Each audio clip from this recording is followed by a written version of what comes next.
여러분, 안녕하세요.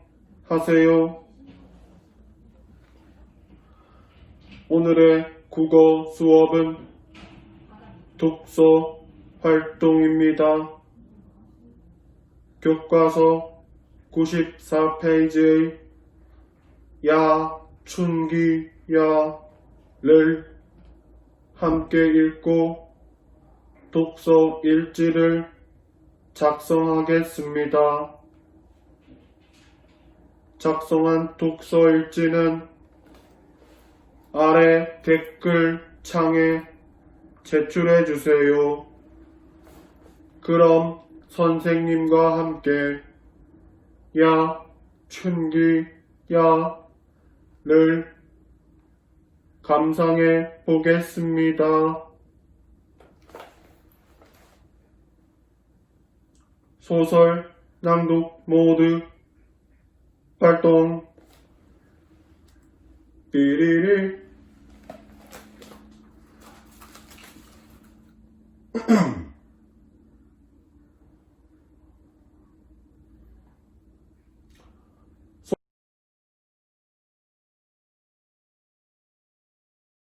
야, 춘기야. 기목. 춘기야, 야, 춘기야. 꿈결처럼 부르는 소리가 들렸다. 방에 있는 거 다 아니까 문 열어. 아직 초저녁이야. 하지만 껌처럼 들러붙는 잠을 떨쳐내기란 정말 힘들다. 다시 경계선을 넘어 잠의 세계로 달아나려는 순간 책상 위에 있던 내 휴대전화가 울리기 시작했다. 벌떡 일어나 전화를 받았다. 여보세요? 춘기 너 방에 있으면서 왜 대답 안 해? 얼른 문 안 열어? 엄마가 건 전화였다. 엄마는 거실에서 그리고 내 휴대전화 속에서 소리쳤다. 할 수 없이 문을 열자 엄마는 내 방문에 기대고 있었던 듯 휘청거리며 들어왔다. 짧게 자른 머리가 위로 다 뻗쳐 있다. 대체 방문을 왜 꼭꼭 걸어 잠그는 거야? 아이고 더워. 그리고 방 좀 치워라. 이게 다 뭐야? 아휴, 또. 잔소리다. 나는 그대로 침대에 벌렁 누워버렸다. 혹시 너 내 허리띠 안 가져갔어? 내가 엄마 허리띠를 어떻게 알아? 그리고 왜 내가 춘기야? 멀쩡한 이름 놔두고. 나는 화를 내며 이불을 확 뒤집어 써버렸다. 그러자 엄마 목소리가 조금 누그러졌다. 네가 그러니까 춘기지, 사춘기. 에구, 나도 사춘기 딸을 처음 키워보는 거라 힘들다. 내가 자랄 때는 어른들 말도 잘 듣고 진짜 열심히 공부만 한 것 같은데. 엄마는 내 방 전신 거울에 요리조리 얼굴을 비춰보더니 한숨을 푹 쉬면서 말했다. 하여간 엄마 영어학원 가서 공부하고 운동하다 오면 늦을지 모르니까 너도 텔레비전만 보지 말고 수학 문제집 오늘 거 다 풀어놔. 알았지? 대신 저녁은 피자 시켜 먹어. 나는 벌떡 일어나며 말했다. 또? 오늘 급식에서도 스파게티 나왔단 말이야. 나 김치찌개 끓여주고 가면 안 돼? 야, 춘기야. 너 참 이상하다. 다른 애들은 라면이나 피자 먹고 싶어서 안달이라는데 넌 엄마 힘든 거 안 보이냐? 하루 종일 돈만 세다 왔더니 손가락이 다 저리다. 엄마는 매니큐어 바른 손가락을 피아노 치듯 허공에 두드리며 말했다. 아무튼 내일 아침은 내 소원인 김치찌개 꼭 끓여줄게. 엄마는 현관문을 쾅 닫고 허겁지겁 나갔다. 아니라 다시 벨을 눌렀다. 휴대전화, 엄마 휴대전화 좀 주라. 깜빡 잊을 뻔했네. 내가 휴대전화를 가져다 주자 엄마는 웃으며 말했다. 야, 춘기야. 공부는 하면 할수록 재미있더라. 중간고사도 얼마 안 남았으니까 그만 누워있고 공부해라. 응? 내가 아무 말도 안 하니까 엄마는 나가려다 말고 한마디 덧붙였다. 내가 몸은 나가지만 마음은 내 곁에 남겨놓고 갈 테니까 올 때까지 자지 말고 공부해. 응? 아이스크림 사올게.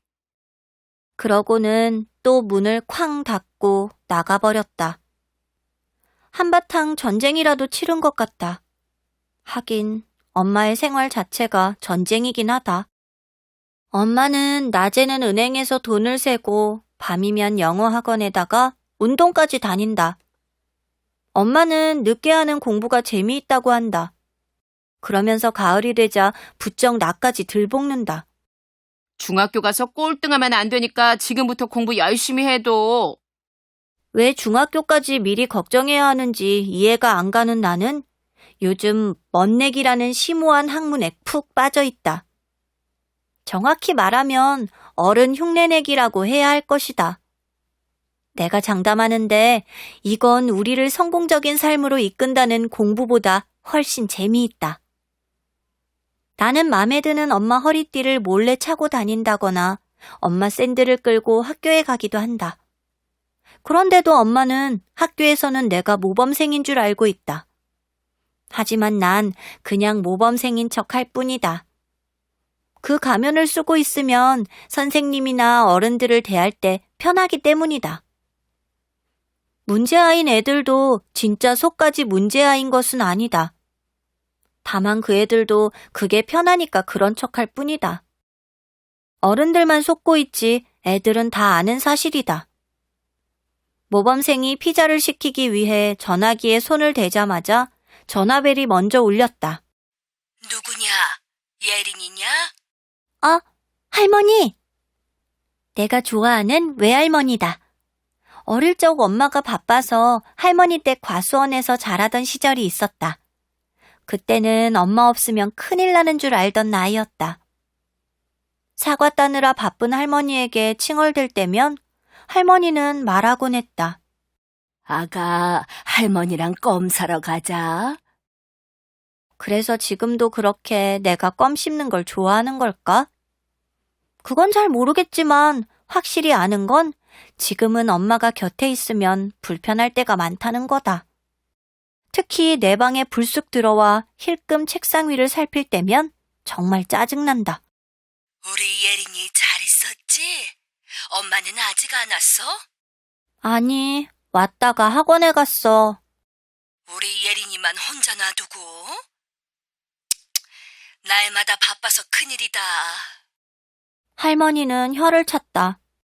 할머니, 내일 너희 집 올라간다고 엄마에게 전해라. 나는 전화를 끊고 전화를 걸었다. 피자 한 판 가져다 주세요. 한참 뒤 저녁 식사가 도착했다. 모자를 푹 눌러 쓴 청년이었다. 나는 안방 쪽을 보며 해외 취재 나가서 지금도 사진 찍느라 바쁠 아빠를 불렀다. 아빠, 신발장 위에 있는 돈 줄게요. 그러자 청년은 공손하게 인사를 하고 나갔다. 맛있게 드세요. 피자 먹을 때 빠져서는 안 될 것이 있는데 그것은 바로 리모컨이다. 피자를 먹을 때는 꼭 텔레비전을 봐야 할 것 같기 때문이다. 그래서 피자 조각과 리모컨을 들고 차가운 가죽 소파로 올라갔다. 텔레비전에서는 낯선 사람들이 웃고 떠들고 있었다. 왠지 모르게 기분이 나빠졌다. 빨리 어른이 되면 좋겠어. 그러면 혼자 있어도 심심하지도 무섭지도 않을 거야. 나는 피자 조각을 오물거리며 단짝 윤선이에게 휴대전화 문자를 보내기 시작했다. 나 내일 그거 할래. 너도 그거 같이 하자. 다음 날 1교시 수학이 끝날 때쯤이었다. 담임이 분필을 들고 칠판으로 돌아서는 순간 나도 필통 지퍼를 열고 휴대전화를 꺼냈다. 뒷문 쪽에 앉은 윤선이에게서 문자가 온 것이다. 그거에 관해 할 말이 있으니 휴게실에서 만나자고 했다. 나는 윤선이 쪽을 보며 웃어주었다. 그러고 나자 수학 시간은 더 지겹게 느껴졌다. 마침내 쉬는 시간이 되어 따뜻한 물도 나오고 음악이 흐르는 우리들의 휴게실, 여자 화장실로 달려갔다. 윤선이는 다짜고짜 나를 끌고 맨 끝칸으로 들어가더니 온갖 머리 모양을 한 사람들의 사진을 꺼내 보였다. 우와, 많다. 언제 다 모은 거야? 내 문자 받자마자 우리 엄마 미장원에 가서 잡지를 살짝 들고 와 오렸지. 철저히 준비해 왔네. 예린이 너 만변할까봐 그랬다. 그런데 너 그거 하면 너의 엄마한테 혼날 텐데 괜찮겠어? 걱정 마. 먼저 나가봐. 나 소변 좀 보고 나갈게. 갑자기 긴장된 나는 엄마 허리띠를 만지며 말했다. 학교가 끝나고 집에 들러 엄마 샌들로 갈아 신은 뒤 대형 할인점으로 갔다. 그리고 우리가 원하는 것을 샀다. 계산을 끝내고 그것을 손에 넣는 순간 정말 신났다. 아파트 엘리베이터 앞에서 윤선이가 큰 소리로 말했다. 엘리베이터 타지 말고 그냥 계단으로 가자. 윤선이 목소리가 여느 때보다 커졌다. 특히 우리 집 앞에서는 내 어깨를 치면서 큰 소리로 웃었다. 우리 집 위층에는 연호가 살고 연호는 윤선이가 좋아하는 남자친구이기 때문이다. 모든 음모는 늘 비어있는 우리 집에서 이루어진다. 윤선이랑 공포영화 비디오를 빌려다 보는 것도 우리 집이고 떡볶이나 라면 끓여 먹는 것도 우리 집이다. 당연히 오늘 하기로 한 그거, 즉 머리 물들이기라는 엄청난 행사를 치르는 곳도 우리 집이다. 나는 엄마 샌들을 벗어던지며 소리쳤다. 얼른 염색하자, 얼른! 잠깐, 설명서를 잘 읽어봐야 해. 그리고 설명서에 써있는 대로 머리 염색을 하기 시작했다. 재미있는 장난 같았다. 서로 깔깔대며 머리에 염색약을 발라주고 비닐 같은 걸 뒤집어 썼다. 소파에 다리를 꼰 채 앉아있으려니 미장원에 온 손님 같은 기분이 들었다. 역시 지식은 경험에서 나온다. 머리 염색할 때 필요한 것은 바로 커피였다. 옆에 점잖게 앉아있는 손님에게 물었다. 손님, 기다리는 동안 커피라도 한잔 하시겠어요? 네, 112예요. 커피 프림 1숟갈, 그리고 설탕 2숟갈이라는 소리다. 웃음을 꾹 참고 얼른 커피를 탔다. 염색약이 얼굴에 흘러내렸지만 주인답게 의젓하게 행동했다. 드시지요? 우아하게 마시려는데 위층 연호네 집에서 연호 엄마 악쓰는 소리가 들렸다. 아무래도 오늘 연호 녀석 또 혼나나 보다. 반쯤 비닐에 덮인 윤선이 귀가 토끼처럼 쫑긋거렸다. 커피를 마시고 손톱 발톱 20개에 매니큐어를 바르자 시간이 다 되어 머리를 감았다. 드라이어로 말리고 나서 거울을 보았다. 갈색 머리를 한 낯선 두 여자아이가 서 있었다. 가발을 뒤집어 쓴 것 같았다. 학교 화장실에서 봤던 연예인 사진 가운데 하나를 꺼내 머리 색깔을 견주어 보았다. 똑같은 것 같기도 하고 아닌 것 같기도 하고 더 멋진 것 같기도 하고 예쁜 것 같기도 하고. 우리는 한꺼번에 큰 소리로 웃었다. 웃고 나자 두려웠다. 놀이는 끝났고 모험만 남았다. 오후에 엄마가 여느 때보다 훨씬 일찍 집에 들어왔다. 엄마를 맞이할 마음 준비가 끝나기도 전에 와버려서 나도 놀랐지만 엄마도 내 모습에 어지간히 놀랐나 보다. 한참을 입을 벌린 채 바라보더니 비명처럼 소리를 질렀다. 머리꼬리 그게 뭐야? 누가 우리 딸 머리를 그렇게 만들어버렸어? 누구야, 누구? 아니야, 엄마. 내가 집에서 했어. 내가 기어들어가는 소리로 말하자 엄마의 짧은 머리카락이 일일이 곤두서는 것 같더니 눈동자가 커질 대로 커졌다.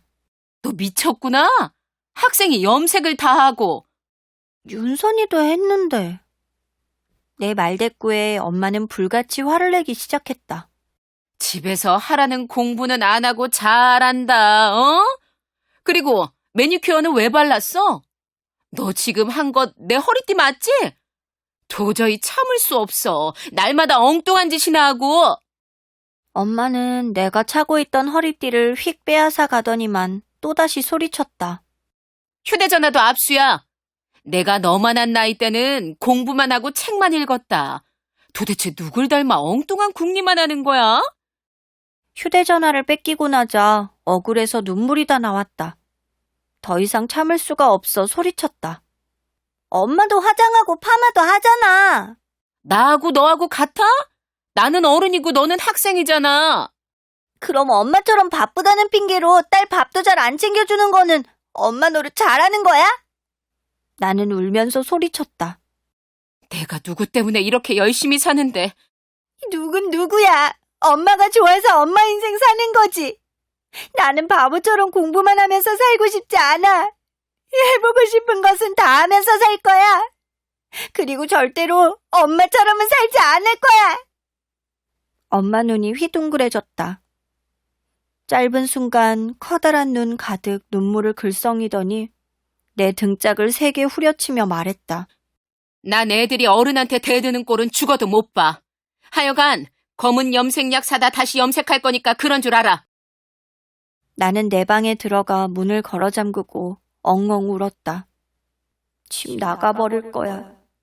혼자서도 얼마든지 살 수 있어. 한참 뒤 엄마가 현관을 나가는 소리가 들렸다. 검은 염색약 사러 가는 건가? 하는 생각이 들었지만 나가보지는 않았다. 한참 있다 화장실로 가 세수를 했다. 거울 속에는 어른도 아이도 아닌 갈색 머리가 서 있었다. 어서 저 낯선 애와 친해져야 할 텐데. 한참 뒤 돌아온 엄마는 혼자가 아니었다. 지하철역에 가서 외할머니를 모셔온 것이다. 엄마는 내게 눈을 흘기며 말했다. 할머니한테 인사도 안 해? 할머니를 보자 조금 기분이 풀어진 나도 함께 눈을 흘겨주고는 할머니에게 매달렸다. 할머니. 짧은 은발에 잘 익은 사과처럼 발갛게 그을린 할머니는 날 보고 활짝 웃으셨다. 서툴게 칠한 빨간 입술이랑 울퉁불퉁 검은 눈썹이 꼭 애들이 물감 잔뜩 묻힌 붓으로 장난쳐 놓은 것 같다. 피식 웃음이 나왔다.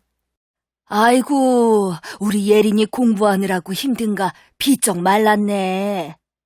그러자 엄마가 입을 삐죽이며 말했다.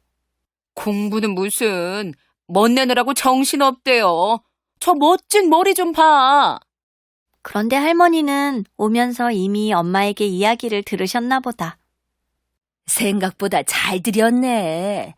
우리 예린이가 영리하고 손재주가 좋아. 손재주 좋으면 뭐해. 그럴 시간 있으면 공부나 하지. 이따 염색약 사다가 검게 물들여 버려야지. 그 말에 다시 화가 난 나는 엄마를 노려보며 말했다. 그럼 나 집 나가버릴 거야. 나가라? 누가 무서워할 줄 알고? 엄마는 눈 하나 깜짝하지 않는다. 정말 인정 없는 엄마다. 놔둬라. 너도 중학교 때 연탄 집게 달궈서 머리 파마한다고 태워먹고 온통 난리친 적이 있잖아. 벌써 잊어버렸냐? 정말? 할머니, 그게 정말이야? 내가 되묻자 엄마는 당황하면서 말했다. 어휴, 엄마는 애 앞에서 그런 소리 하면 어떡해. 그러더니 그 뒤로는 신기하게도 내 머리 염색에 관한 말은 쏙 들어가 버렸다. 아무래도 엄마의 성장 과정에 뭔가 숨겨진 비밀이 있는 것 같다.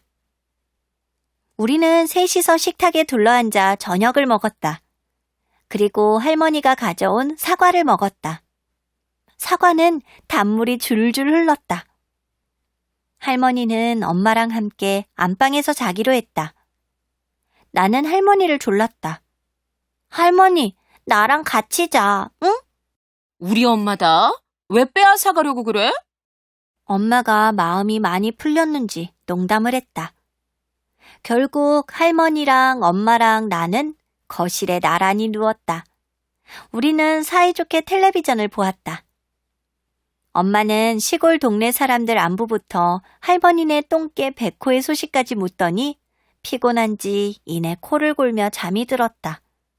기다리던 순간이었다.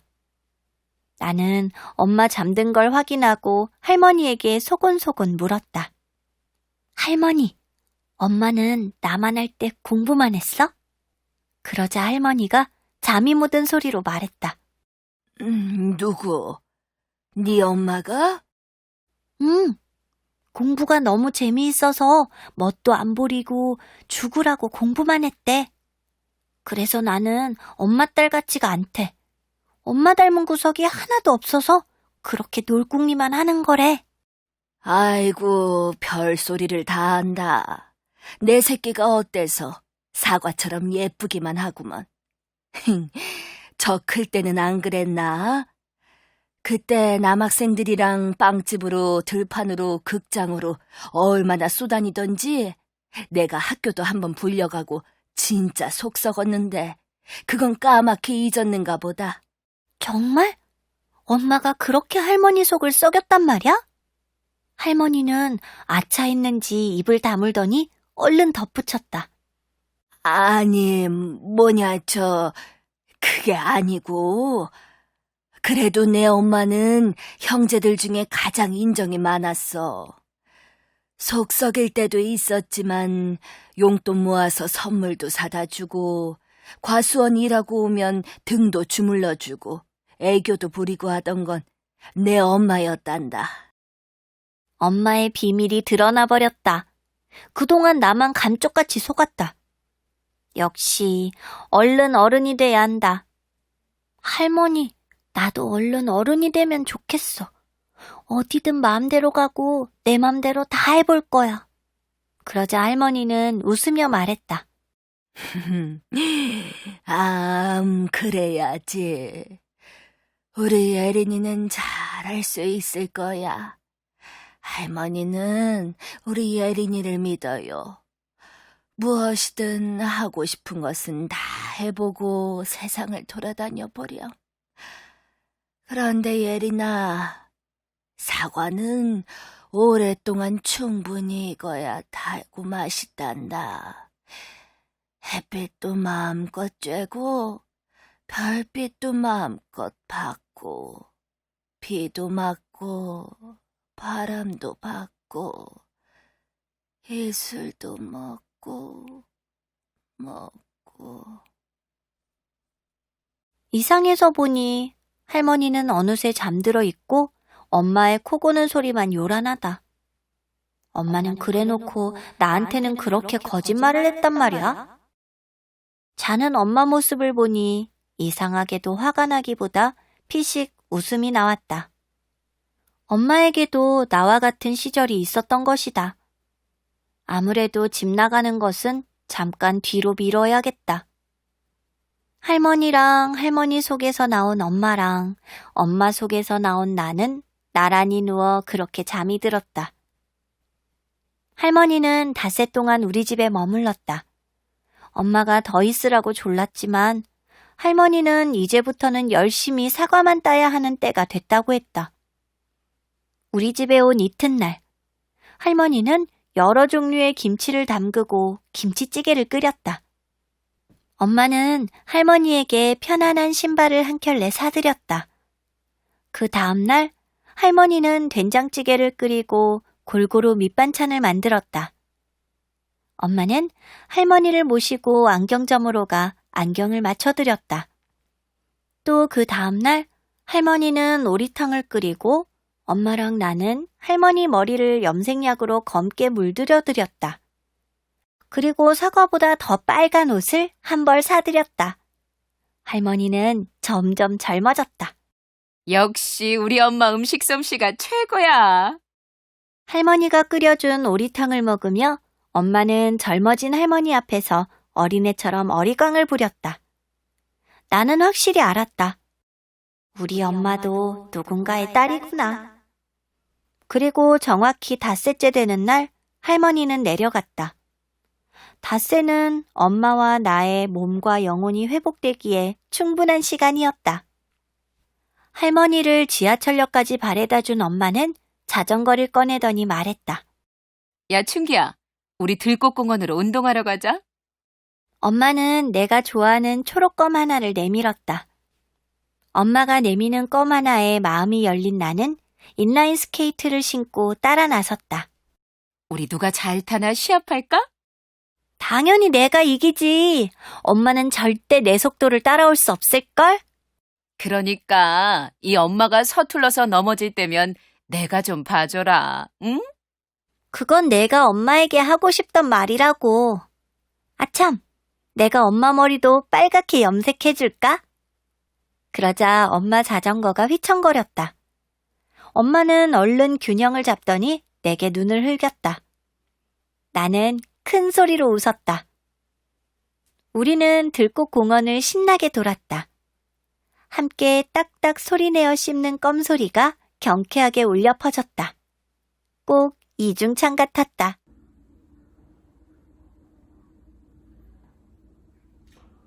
소설, 낭독 모드, 해제. 삐리리. 여러분, 야, 춘기야를 재밌게 감상하셨나요? 오늘 낭독이 즐거우셨다면 구독과 좋아요, 알람 설정까지